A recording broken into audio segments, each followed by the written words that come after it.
자, 여러분, 한 주 동안 잘 지내셨어요?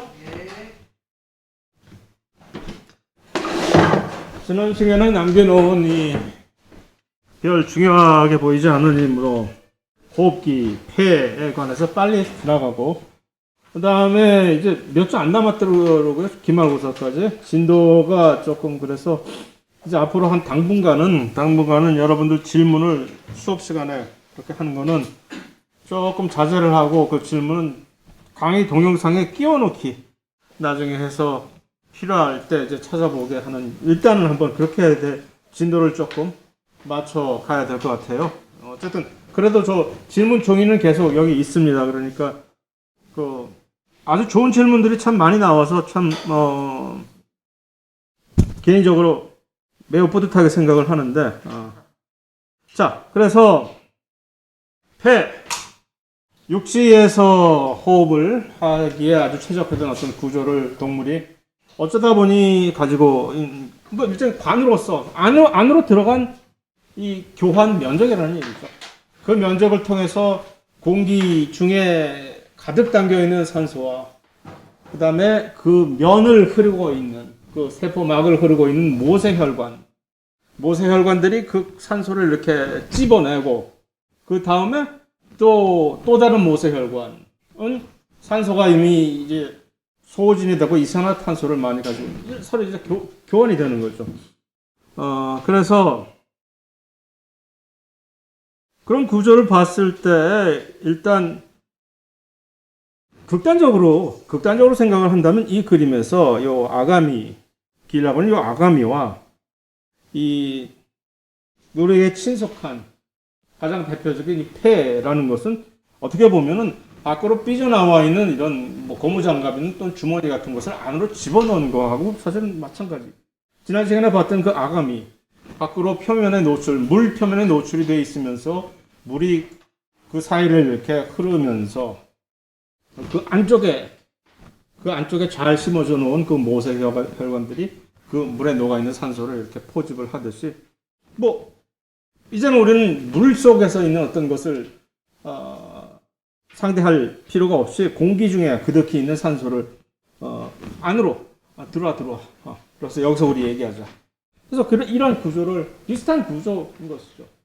그 중간에 보면은 이제 모든 사안에는 예외가 조금 있는 것이니까 이런 아가미도 안으로 접혀 들어간 아가미를 가지고 있는 그런 수상 생물들도 있는 것이고 그 다음에 또 폐 같은 것을 완전히 진화하지는 못했으나 폐 비슷하게 안쪽으로 공기가 통할 수 있는 어떤 관들을 이렇게 집어넣게 되는 곤충의 그런 시스템.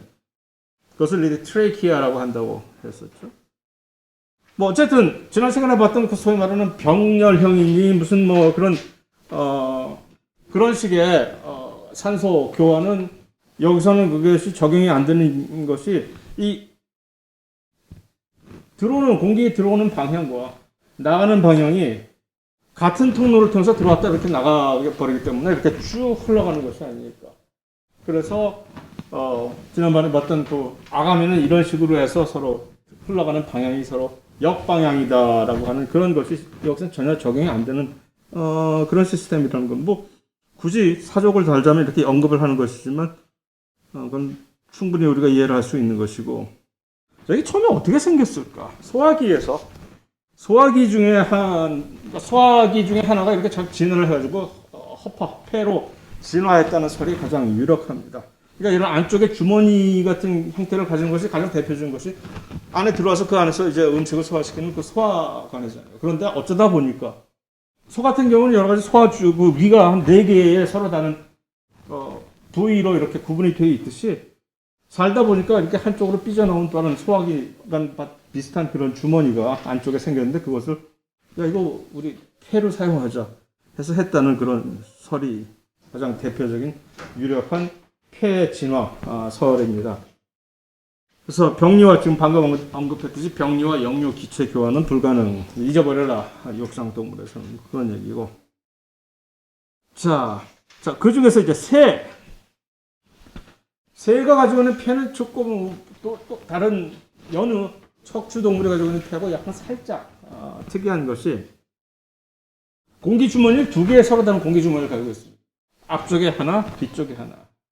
그래 가지고서 이것이 구조가 어떻게 되느냐면은 폐를 사이에 두고 그 양 방향에 공기 주머니가 하나 중심으로 뒤쪽에 있는 공기 주머니, 앞쪽에 있는 공기 주머니 이런 식으로 가지고 있는 거죠. 그래서 이 그림에서 보듯이 폐가 이렇게 있으면 그 폐 안으로 여러 가지 관이 삽입이 돼 있어가지고 공기가 폐를 통과하면서 그 기체 교환이 이루어지는 것인데 그것에 덧붙여서 뒤쪽에 큰 공기 주머니와 앞쪽에 공기 주머니 두 개가 추가적으로 이런 거 이제 다른 날지 못하는 다른 척추 동물에서는 있지 않은 그런 것이죠. 그래서 얘네 이 공기 주머니가 뭐 하는 것이냐 하면은 그래서 뒤쪽 공기 주머니에서 신선한 공기를 이렇게 쭉 주입을 하고 그럼 그 신선한 공기라는 얘기는 여기서 산소가 많이 포함되어 있는 공기라는 얘기죠. 그것이 이런 방향으로 흘러가면서 여러분들 교과서에 있는 그림입니다. 여기. 흘러가면서 그 다음에 여기서 이제 그 무역이 물물 교환이 이루어지는 것이죠. 산소 내나 그래서 뺏어가 버리면 그러고 나서 여기에 다시 이제 모여지게 되면 산전수전 다 겪은 다음에 모이게 된 그 공기는 이제 산소가 전부 다 소진이 된 신선하지 않은 그런 공기가 된다는 방식이겠죠. 그래서 사실 그 안으로 잘 들여다 보면은 공기 주머니와 요 폐를 연결하는 요 기관들 있잖아요. 측기관지, 기관지 같은 것들을 보면 안에 아주 촘촘하게 모세 혈관들이 이렇게 쫙 붙어 있어가지고 그 각각의 모세 혈관들의 표면에서 산소들을 얻어낸다는 뭐 그런 얘기입니다. 별다른 특이한 사안이 없는 것이고 그래가지고 그 안을 중심도 좀 더 해부를 좀 더 자세히 해보면 파란색에 빨간색에 파란색은 이미 공기가 지금 이렇게 새 폐에서 공기가 이쪽 방향으로 흘러 들어가는 겁니다. 아까 그 공기 주머니와 폐를 연상을 시켜보면 그런데 그것을 이제 교체를 하면서 지금 이 빨간색, 파란색으로 지금 레이블이 되는 이 관들 안에 무엇이 혈관이 흐르는 거죠. 모세 혈관들이. 파란색, 빨간색. 이것은 이 파란색이라는 보통 정맥을 우리는 표현을 하잖아요. 정맥이라는 얘기는 산소가 일반적으로 산소가 이미 다 소진이 된 산소의 농도가 높지 않은 피를 정맥, 뭐 조금 우스갯소리로 그래서 더러운 피라고 얘기를 하는데 절대 왜 걔네가 왜 더러워? 산소가 없다고. 그런데 여기서 그 기체 교환이 이 폐에서 이렇게 발생을 발생을 하니까 이제 갑자기 얘네들이 급 빨간색으로 산소를 많이 포함하게 된 빨간색으로 해서 동맥으로 변화해서 흘러 내려가게 된다는 얘기죠. 우리 같은 포유 동물의 폐에 이제 폐와 연결되어 있는 여러 가지 기관들의 명칭이 되어 있습니다. 한번 보고 잊어버리고 말일. 중요하지 않은 사안이. 그래, 이런 거 있어. 어쩌라고. 나중에 의대 가서 외우세요. 의대 갈 생각이 있으면. 그 다음에 폐의 특이적인 폐 안에 있는 허파과리라는 이 허파과리라는 것은 뭐냐 하면은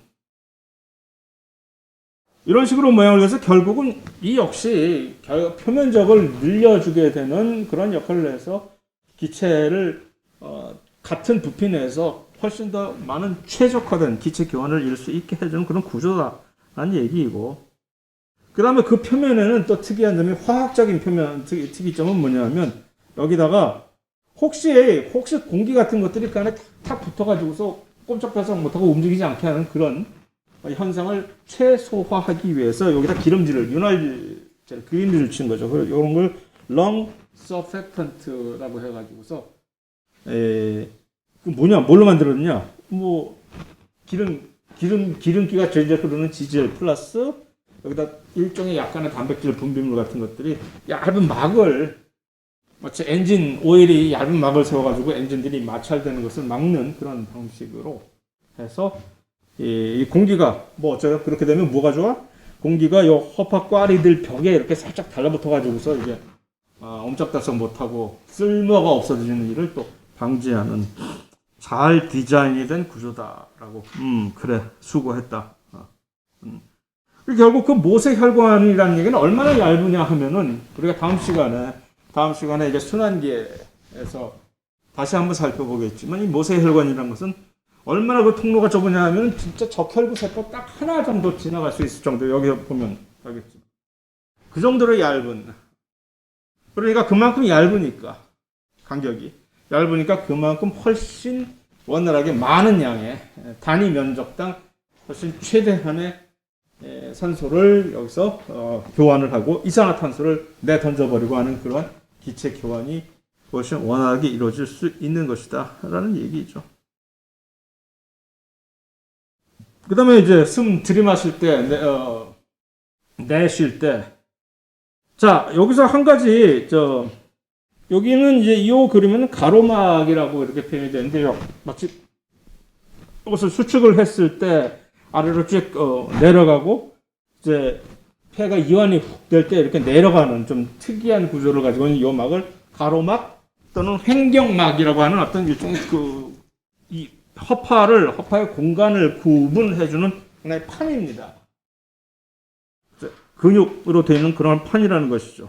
그래서 숨을 우리가 들이마실 때는 그러면은 이제 요 횡격막 또는 가로막이 이렇게 밑으로 내려가면서 그러면 이제 부피가 커서 확장이 되면서 이 안으로 공기가 훨씬 더 많이 들어오고 하고 뱉을 때는 이것이 횡격막이 이렇게 위로 수축이 되면서 여러 근육의 수축이 여기서도 공기의 흡입 방출을 도와주고 있다는 그런 방식이죠.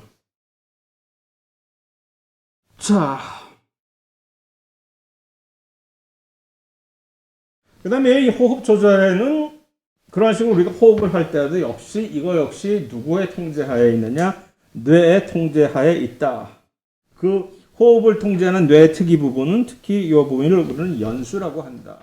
그래서 연수는 무엇을, 이 그림에서 요점은 무엇이냐면, 뇌가 우리의 호흡 과정을 그런 식으로 통제를 하는구나. 그 다음에 뇌의 특별한 부분, 소위 말하는 이 부위가 연수라는 부분. 뭘 가지고 무슨 근거로 우리가 숨을, 호흡의 속도를 조절한다거나 호흡의 빈도를 조절하거나 하느냐라고 했을 때 이것은 무엇일까? 혈액의 pH를 가지고 이것을 조절한다라는 방식. 왜? 이게 무슨 근거가 있을까?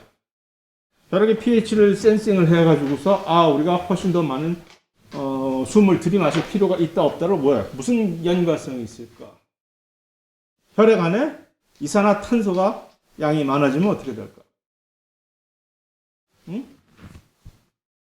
그 pH에 관한은 어떻게 될까? pH가 올라갈까요? 내려갈까요? 이산화탄소가 많아지면 어떻게 되지? 그 혈액이 산성화가 될까? 알칼리가 될까?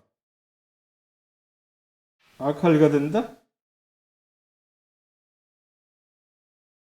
이거는 이미 우리가 사실 중간고사 이전에 이미 식물에서 확인한 사안인데 여기서 다시 한번 확인했더니 또 모르는 척하네? 어쩌라고? 야라니. 비커에다 물을 담아가지고 증류수예요. 증류수는 pH 7이라야 되죠, 원래 이론적으로.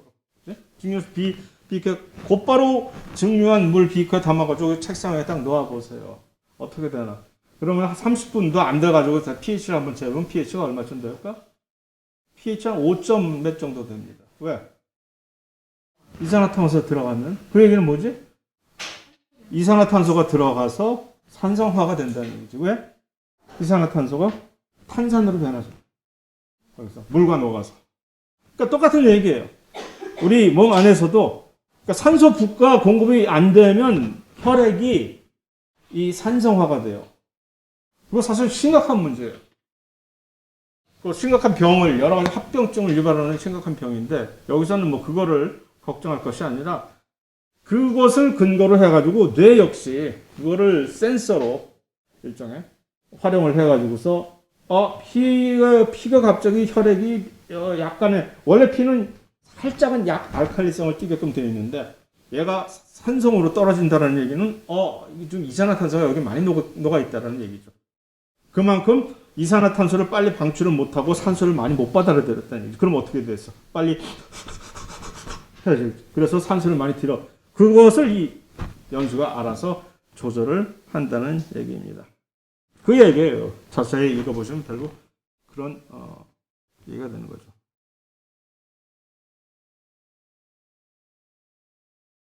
뭐 이거는 이미 이전에 보여드렸던 왜 이산화탄소가 물에 들어가면 그쪽에 pH가 낮아지느냐, 산성화가 되느냐 라는 얘기이고, 이런 식으로 이런 반응을 평형, 균형을 이루어가지고서 약산성을 띠게 되는 거죠. 오케이, 끝. 그 다음에 이제 자, 그런데 그 산소를 운반하는 실제 액조의 그 도구, 영어로 그 vehicle이라고 하는 운반 도구는 뭐죠? 공기 중에 있는 산소를 혈액을 통해 가지고서 몸의 각 부위에 운반하는 캐리어라고 하는 그 운반체는 뭐예요? 누구예요? 헤모글로빈이지. 헤모글로빈은 도대체 무슨 근거로 산소를 어떻게 운반한다는 얘기야?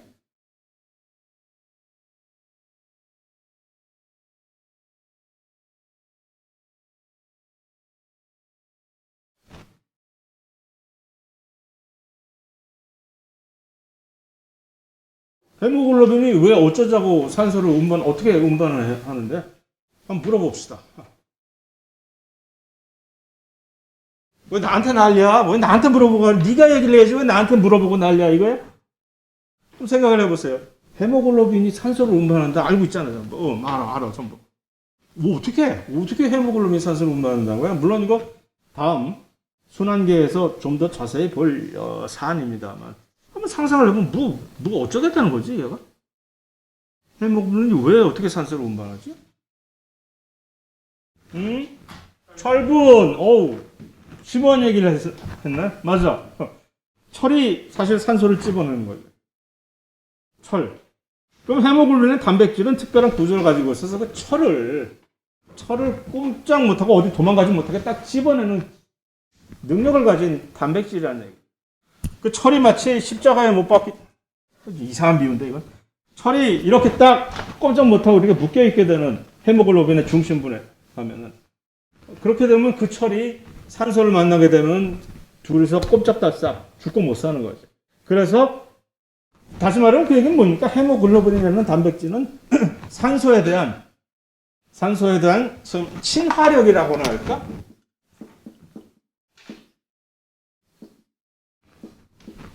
영어로 그것을 affinity라고 하는데, 여러분들 화학하니까 이거 많이 다룰 용어네요. 화학 반응 같은 거 할 때 결합 affinity에 따라서 이것들이, 또는 효소 기질 결합한 화학지 효소 활성도 같은 거 할 때 결국은 이 친화력에 따라서 이 활성이 좌우되는 거 아니에요. 그러면 그 친화력이, 산소에 대한 친화력이 이 헤모글로빈이 꽤 높다는 얘기지. 자, 근데 문제는, 그러면 산소를 전부 결합을 할 수가 있어, 헤모글로빈. 그래가지고서 운반을 어떻게 하겠다는 거야, 운반. 결합을 했어, 꽉 쥐고. 그 다음에 이 헤모글로빈은 혈액을 따라서 이동을 하겠지. 이동을 해서 각 부분에 여기저기서 산소 달라고 마구 아우성거리고 있는 이 전국의 방방곡곡에 우리 몸 안에 있는 부위가 있을 거 아니에요.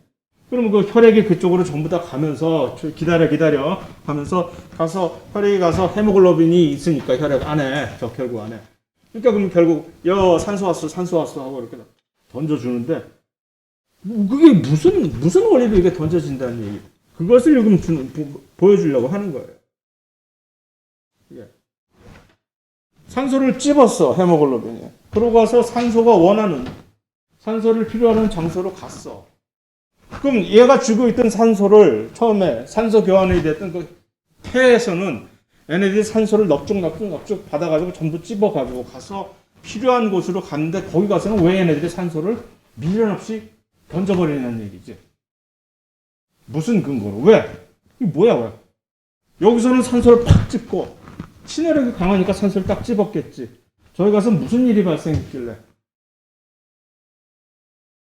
얘네들이 산소를 그냥 미련 없이 던져버리고 다시 인생은 나그네 길 하면서 다시 와. 그러고는 다시 와서 또 산소를 또 집어갈 거야.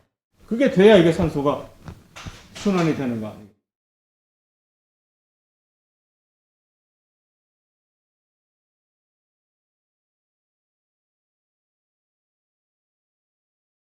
이 그림이 힌트를 주는데 이걸 그리고 보고서 한번 물론 첫 번째는 일단 농도 뭐든지 그냥 농도에 의해서 좌우되는 거지. 이쪽에 산소가 그냥 뭐 길에 밟히는 게 산소일 때는 훨씬 쉽게 친화력 자체가 조금 낮아도 훨씬 쉽게 얘네들 산소를 집어낼 수가 있겠지. 근데 저쪽 동네 가서 산소가 필요하는 곳으로 가면은 산소의 농도가 어떻게 될까? 여기에 비해서. 훨씬 떨어지겠지. 그러면 일단 그 농도 차가 되니까 훨씬 친화력이 같은 친화력이라도 같은 친화력을 가지고 있어도 여기서는 쉽게 산소를 가지고 있었는데 쉬웠어. 공부하는 게 제일 쉬웠어요. 하루 의기양양하게 갔는데 저쪽에 가니까 산소가 거의 없네. 내가 알던 그런 환경하고는 영 다른 환경이네. 그러면 여기서 산소를 그동안 여기서는 쉽게 가지고 있던 산소를 그와 같이 훨씬 쉽게 여기서 유지하면서 가지고 있기가 쉽지 않다는 얘기니까 이게 산소를 그쪽에서 잃게 되겠지. 그런데 이 그림에서 또 한 가지 또 한 가지 숨은 또 한 가지의 기능을 여기선 얘기해 주고 있는 거죠. 영어로 써서 조금 또 있긴 하지만 한번 잘 살펴보고 또 한 가지 어떤 작용이 헤모글로빈이 폐에서는 산소를 쉽게 얻었다가 저쪽 동네 산소를 필요하는 곳에 가서는 조금 더 훨씬 쉽게 미련 없이 산소를 포기해서 산소를 필요하는 조직 세포들이 얻을 수 있게끔 하는지 이 그림에서 어떤 방식으로 설명하고 있죠? 그냥 글씨를 읽어보면 되는데요.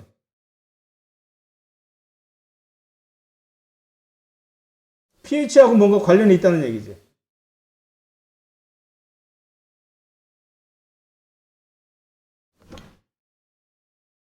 한쪽 점선은 pH가 7.4일 때고 빨간 실선은 pH가 7.2일 때고 그러니까 7.2가 pH가 조금 더 낮든 조금 더 산성이죠. 약간 산성이. 그런데 이 곡선은 뭐를 가지고 있지? 곡선은 산소의 분압이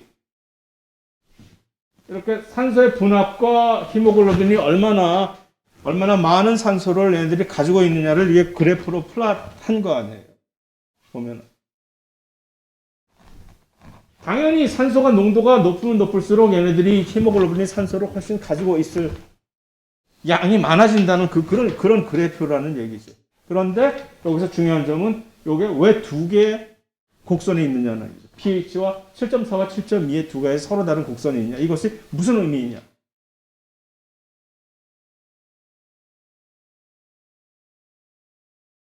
그러니까 두 가지를 설명을 할 수가 이 그림을 가지고 여러분 만약에 내가 이 그림을 툭 던져주면서 이 그림을 이용을 해서 헤모글로빈이 폐에서 산소를 기체 교환을 통해 가지고서 얻어서 조직 세포로 가서 그들을 운반해주는 전달해주는 그 기능에 관련된 어떤 헤모글로빈의 특이한 나 좀 제대로 특성을 간략하게 설명하시오라고 지금 내가 방금 지어낸 얘기예요. 그러니까 이런 문제 한 번도 낸 적 없어. 하지만 낼 수도 있다는 얘기. 그러면 여러분은 뭐라고? 일단 딱 두 개를 집어낼 수가 있어요. 이 그림만 딱 보고서. 첫 번째는 산소 농도가 높은 데서는 얘네들이 훨씬 더 많이 가지고 있어. 이쪽이 헤모글로빈이 산소를 얼마나 가지고 있느냐는 수치지. 이쪽 Y축이. X축은 원래 이 기체 안에 녹아있는 산소의 분압이라는 얘기예요. 산소의 농도라는 얘기입니다. 당연한 얘기지.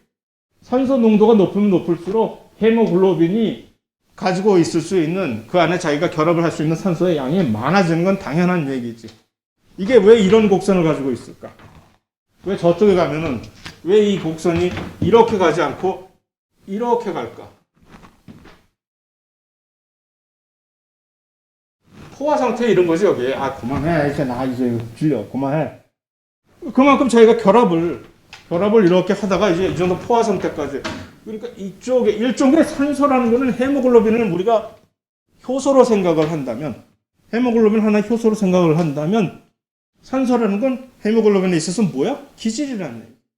기질의 농도가 높아지면 높아질수록 당연히 헤모글로빈이 산소를 운반을 하는 그 일종의 얼마나 일을 잘하느냐, 얼마나 많은 산소를 얘가 가지고 결합을 하느냐, 이게 같이 이제 비례해서 올라갈 수밖에 없는 거지. 다만 다른 여러 가지 효소들의 특성과 마찬가지로 어느 정도 올라가면 여기서 이렇게 포화 상태가 돼서 더 이상 아무리 산소를 더 많이 투입을 해도 여기서는 그만. 나 이제 더 이상 못해. 라는 그런 상태가 발생하는 건데, 일단 이것만 먼저 얘기해. 그래서 첫 번째, 폐에서는 어떤 상태지? 폐의 상태. 어떤 상태일까? 폐에서는 이만큼 산소의 분압이 매우 높은 상태이지. 공기를 들이마셨으니까.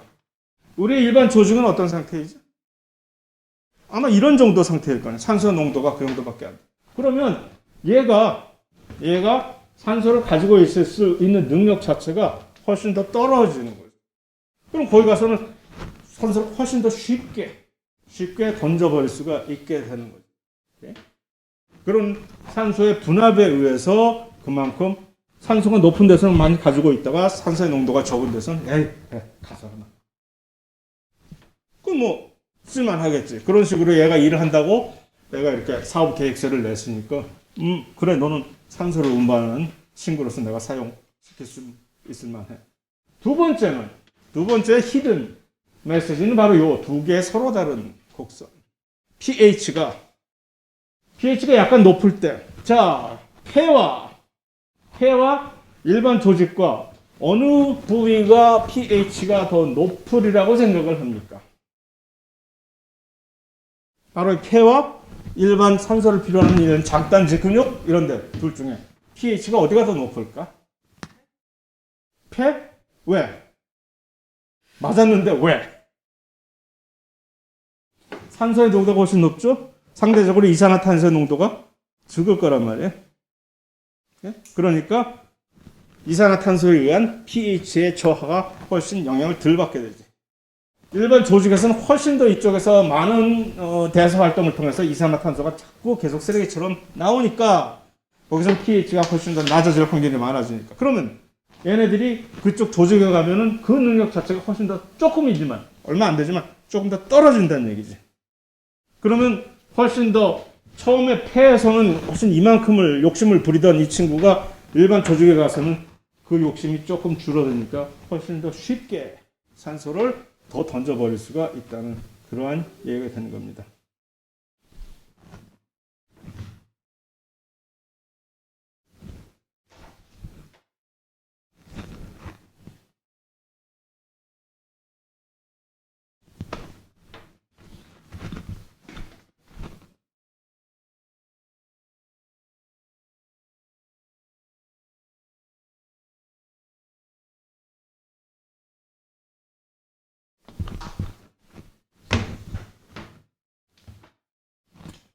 다음 장의 순환계는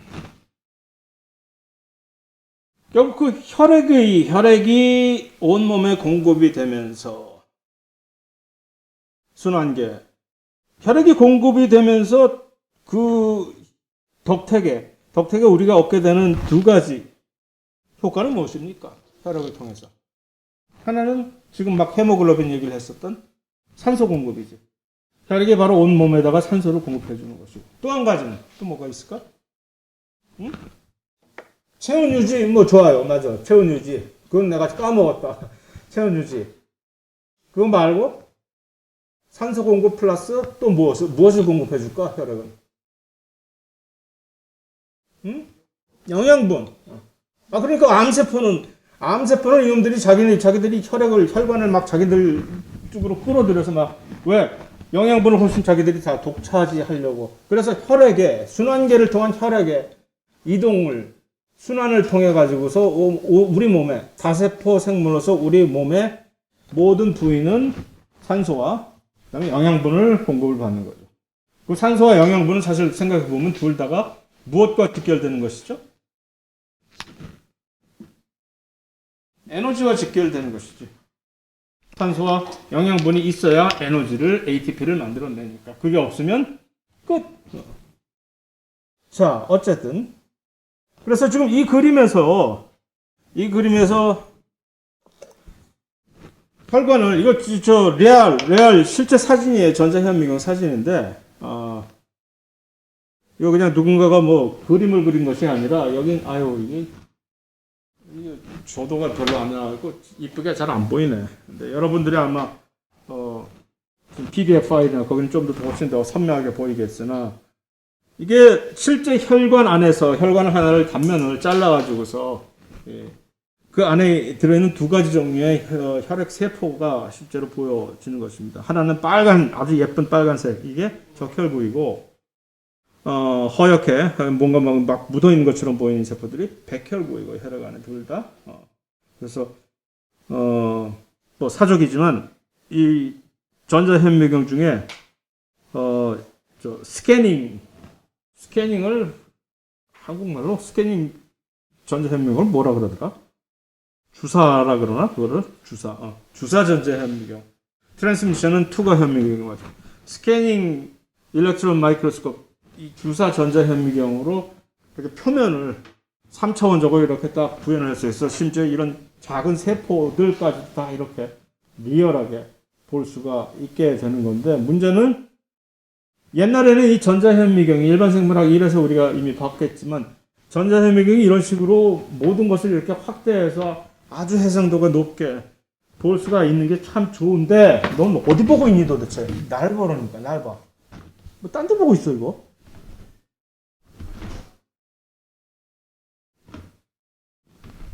그래. 컬러가 안 만들어지는 흑백 이미지밖에 안 되는 것이 전자현미경의 가장 큰 단점이었거든요. 요즘은 그런데 그런 게 어딨어. 왜 그럴까요? 컴퓨터에 도와줘. 전자현미경 이미지를 딱 이렇게 주면 컴퓨터가 알아서 제대로 자기의 색깔을 리얼한 색깔을 이렇게 딱 입혀줘서 사실 뭐 CT 같은 것도 마찬가지죠. 병원 가서 찍는 CT 영상 같은 것도 다 컬러로 이렇게 나올 수 있는 이유가 컴퓨터들이 알아서 다 그렇게 해주는 것과 비슷하게 마찬가지로 그렇게 됩니다. 어쨌든 자 순환계는 그러니까 영양분 공급하는 거 매우 중요하고 그 다음에 기체 교환을 해서 산소를 줘야 되는. 그 다음에 또 한 가지는 노폐물을 이산화탄소 같은 것들 밖으로 방출하는. 또 한 가지 노폐물은 질소 노폐물 같은 것들 대사작용 후에 그럼 어디로 가지?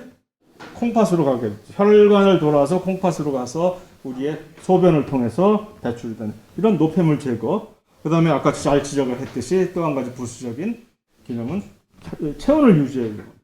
물론 이것은 모든 동물들이 아니라 우리 같은 정온 동물에게만 해당이 되는 것입니다. 파충류 같은 혈액이 있음에도 불구하고 파충류 같은 변온 동물들은 그 혈액이 체온을 유지해주는 그 어떤 기능도 제공해주지 못하지만은 자 그래서 자 이걸 다 돌려야 되는데 혈액을 빨리 원활하게 돌려야 되는데 이게 마치 기체처럼 그렇게 수동적으로 놔매겼다가는 이게 될 일이 아닌 것이 확산을 통해 저절로 움직이게 혈액이 해가지고서는 이거 안 된다는 얘기죠. 혈액은 그 정도로 그렇게 내뒀다가는 우리가 너무나 중요한 그런 물질이기 때문에 좀 더 관리를 하고 간섭이 필요하다는 얘기죠. 그래서 그것이 이제 심장이라고 하는 모터를 단 거예요. 혈액을 돌리는데 그냥 돌리는 것이 아니라 양수기 같은 걸 써서 펌프를 터서 이렇게 혈액을 전 몸 부위에 원활하게 효율적으로 돌릴 수 있게 해주는 것이 바로 심장이고 그래서 순환계라고 하는 하나의 기관계 제대로 한번 소화계도 우리가 기관계로서 봤고 호흡계도 봤지만 세 번째 예로서 순환계라고 하는 것 역시 이렇게 서로 다른 이런 기관들이 모여서 하나의 큰 총체적인 기관계라는 것으로 같은 방향으로 일을 하는 또 하나의 이제 이해가 된다는 것입니다. 그래서 심장 그다음에 혈관이 심장과 연결되어 있으면서 그 혈관 안에는 실제로 내용물은 혈액이라고 하는 형태로 내용물이 돌아간다는 그 세 가지 구성 요소가 크게 볼 수가 있다는 얘기입니다. 자, 일단 항상 언제나 보듯이 처음에는 어떻게 시작을 했느냐. 우리처럼 우리가 가지고 있는 혈관계는 이제 폐쇄 혈관계라고 합니다. 다 막혀 있는 거지. 우리 혈액이. 아니 혈액을 돌리고 있는 혈관이 다 안 막혀 있고 어디가 여기 중간에 뻥 뚫려 있는 그런 멍청한 혈관계를 가지고 있는 녀석들도 있다는 얘기야? 있어요. 그런 멍청한, 소위 말하는 우리 관점에서 볼 때 그런 멍청한 혈관계를 개방혈관계, 오픈 서큘러터리 시스템이라고 하는데, 곤충 같은 것들,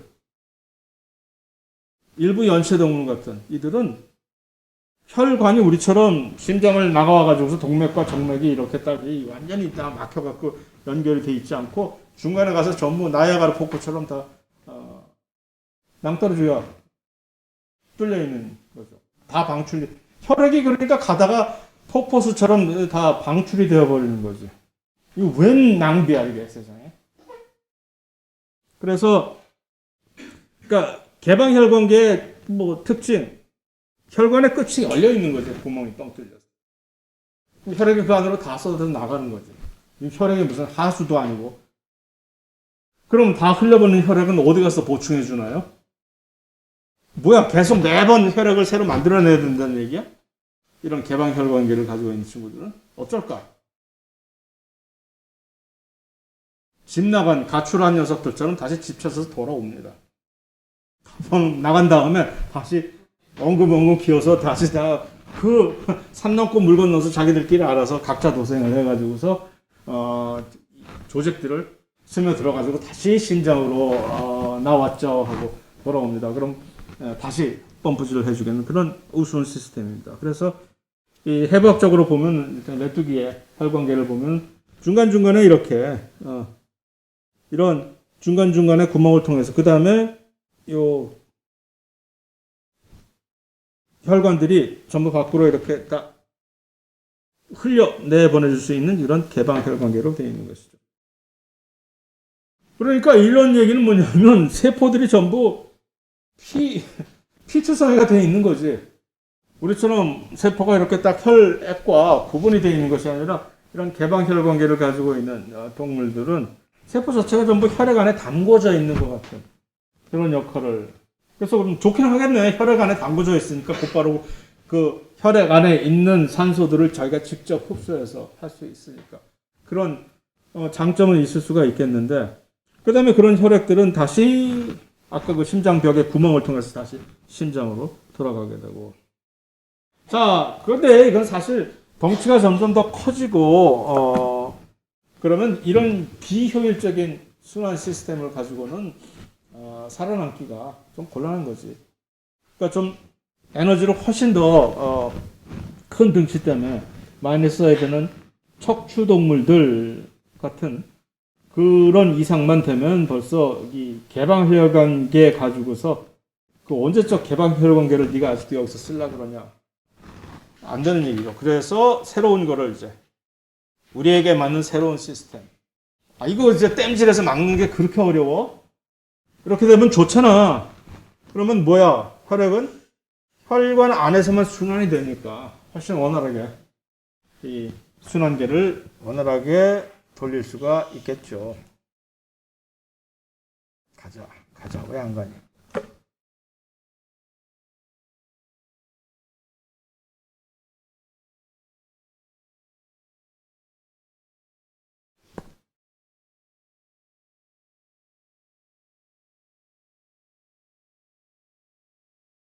이거 렉이 걸렸구나 또.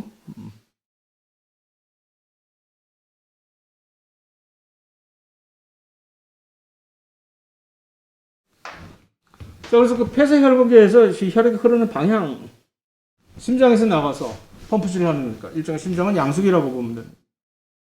심장에서 일단 나가는 혈액들은 동맥이라고 우리가 부르게 됩니다. 그럼 동맥은 점점 이렇게 이 강물하고는 다르게 처음엔 작은 지류들이 나중에 하류로 가서 이렇게 넓어지는 강물과는 다르게 반대로 처음엔 넓었던 것이 점점 좁아지는 모세혈관으로 가게 되는 거죠. 그 모세혈관에서 누구와 또 이제 연결이 되냐면 정맥, 그래서 다시 심장으로 돌아오게 되는 겁니다. 그럼 동맥과 정맥의 정의는 뭐라고 얘기를 할까요, 우리? 동맥과 정맥의 정의를 한번 우리가 이쯤에서 내려보면 동맥은 산소를 많이 품고 있는 그런 혈액, 그걸 운반하는 혈관. 그 다음에 정맥은 산소가 없는, 산소가 이미 소진된 그런 혈액을 품고 운반하는 그런 혈관이라고 얘기하면 될까요? 어떻게 생각하세요? 아니에요. 그러면 안 돼. 일단은 우리가 그렇게 얘기를 하고 있지만, 내버려둬요, 내버려둬. 일단은 그렇게, 생각하고 그렇게 쉽게 간주하는 것이 일반적이지만, 엄밀하게 해서 동맥은 엄밀하게 그냥 심장으로부터 멀어져 나가는, 심장으로부터 가출하는 혈액을 품고 있는 혈관은 동맥이고 무조건. 심장으로 다시 돌아오는 쪽의 혈액들을 이렇게 운반하는 혈관은 정맥이라고 딱. 왜 이것을 동맥은 물론 일반적으로 동맥은 산소가 풍부하고 정맥은 산소가 이미 다 소진되어 있는 것인데 왜 그렇게 하면 안 되냐면 여기에 예외가 있기 때문에 그렇습니다. 예외가.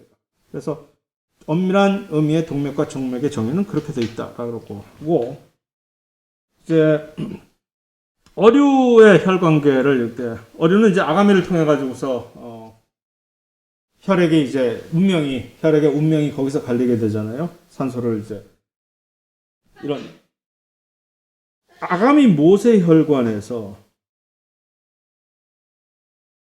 심장을 통해서 나가서 일단 심장을 밖으로 나가는 동맥이 여기까지는 산소가 부족하다가 아가미를 지나게 되면서 여기서 이렇게 산소를 이제 포집하게 되는 그런 현상을 가지게 된다는 얘기예요. 이것이 이 척추동물에서 비슷한 폐를 가지고 있는 척추동물에서도 비슷한 양상이 벌어지게 되는 것이죠. 자, 일단 어류 같은 경우에는 이제 심장의 구조를 보면 두 개로밖에 구분이 안 되어 있어요. 순환은 그래서 이것을 단일 순환이라고 얘기를 하고 심장 자체가 이런 방식으로 왔다 갔다 하면서 심장의 구조가 이렇게 두 개로 심실과 심방으로 구분이 되어 있습니다. 자, 거의 대부분의 어류는 변온동물인데 그 중에서도 예외는 있어가지고서 변온동물이라는 얘기는 뭡니까? 혈액을 통해 가지고서 일정한 체온을 유지시켜주는 것이 아니라 변온동물은 뭐지?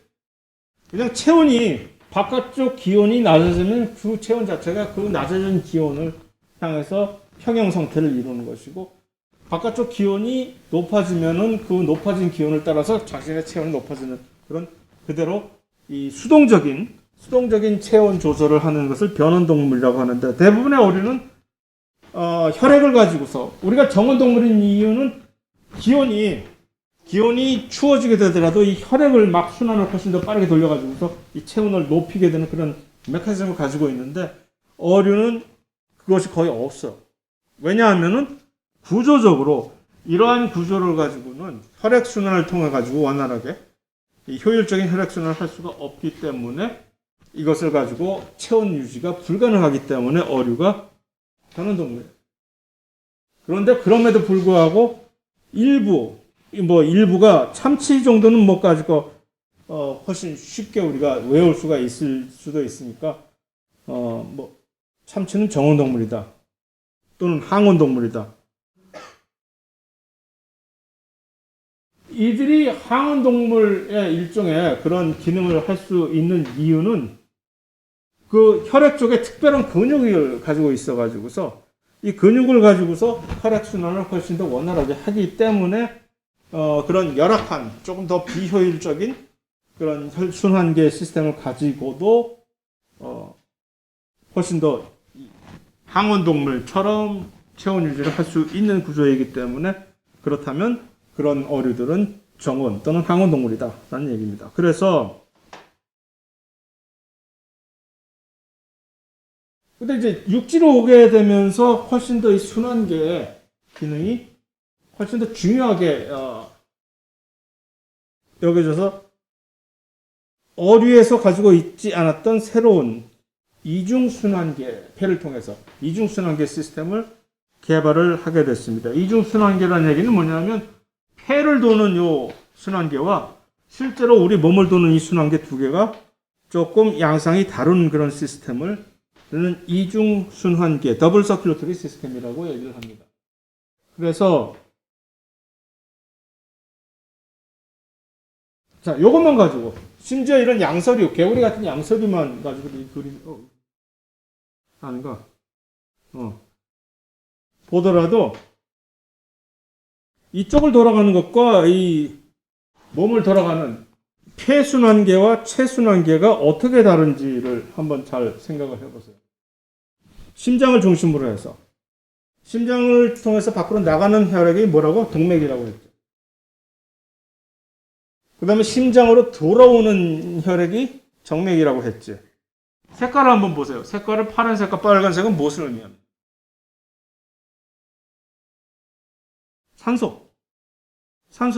산소의 양이야. 파란색들은 전부 산소의 양이 적은 혈액이고. 그러니까 보통 일반적으로 정맥은 전부 파란색이지. 빨간색의 혈액은 산소가 풍부한 혈액이야. 동맥은 거의 대부분이 빨간색이야. 그러나 한 가지 예외가 이동내를 한번 찾아보라는 얘기죠. 이동내의 혈액은 어떻게 됩니까? 이게 동맥이에요, 정맥이에요, 여기. 동맥 맞지? 동맥인데 아직 파라네? 어리에서도 우리는 사실 이거 봤었지, 살짝. 동맥인데 이게 파라네? 왜 그럴까? 기체 교환의 장소는 폐잖아. 폐에 가서 산소를 얻기 전에는 제 아무리 동맥이라 하더라도, 심장에서 동맥이라 하더라도 산소가 없다는 얘기죠, 여기.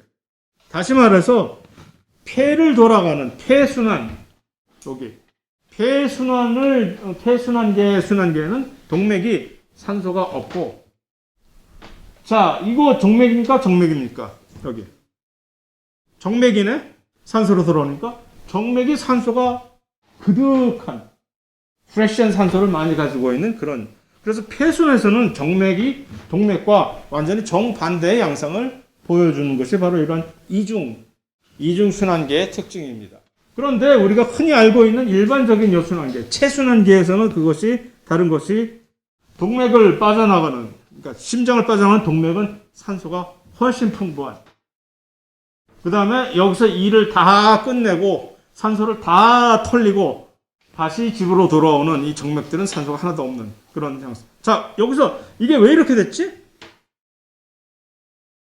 왜 이런 이중에서 왜 폐를 도는 순환계의 동맥과 정맥은 이렇게 정반대이지? 심장에서 우리가 이런 구조를 가지고 있기 때문에 심장에서 혈액이 나가가지고서 폐를 돌려서 다시 그냥 나가는 것이 아니라 이 혈액이 어리와 다르게 이 혈액이 폐를 통과한 다음에 곧바로 각각의 니들 알아서 각자 제갈 길 하는 것이 아니라 다시 심장으로 헤쳐 모여한 다음에 그 다음에 다시 점검한 다음에 점호하고 다시 보내기 때문에 그런 것이. 그래서 그것이 바로 이중순환계의 그런 특징 이란 얘기입니다. 그런데 이제 이중순환계라는 것을 돌리려면은 옛날처럼 심장 자체가 심방하고 심실하고 두 개로 딱딱 나눠져 있는 그런 약간의 미개한 방식으로 하면 안 되고 여기를 조금 더, 왜냐면 폐를 돌렸다가 다시 와야 되니까 피가 섞이면 안 되잖아. 폐를 돌려서 거기서 산소를 그득하게 품고 있는 신선한 피가 들어왔다가 왔는데 여기서 동맥으로 막 들어온, 심장으로 막 들어온 정맥피와 같이 섞여버리면 이거 완전히 엉망이 되는 거 아니에요. 그러니까 폐에서 들어오는 혈액과 지금 막 정맥을 통해 심장으로 들어온 그 정맥을 이렇게 뭔가 구분을 해주는 막이 있어야 되겠지. 그러니까 더 이상 심방과 심실로만 구분할 것이 아니라 뭔가 좀 더 세분화시키는. 그래서 이것이 그것의 진화의 정점은 완전히 이것을 네 부위로 구분을 해서 이 심방과 이 심실로 구분을 하는 그런 심장 시스템을 가지는 것이 진화의 이제 정점에. 그래서 우리가 그것을 가지고 있게 돼서 그것을 누리게 있게 되는 것이죠. 자, 그렇다는 얘기고. 그래서 그들의 심실과 심실, 그 다음에 심방은 이런 식의 구조로 되어 있고, 피가, 동맥은 어디로 들어오고, 정맥은 어디로 들어오고 동맥은 어디로 나가는지 같은 것을 이 그림을 보고 한번 이렇게 확인을 해 보시기 바랍니다. 자, 10분 쉬고 계속해서 나갑시다.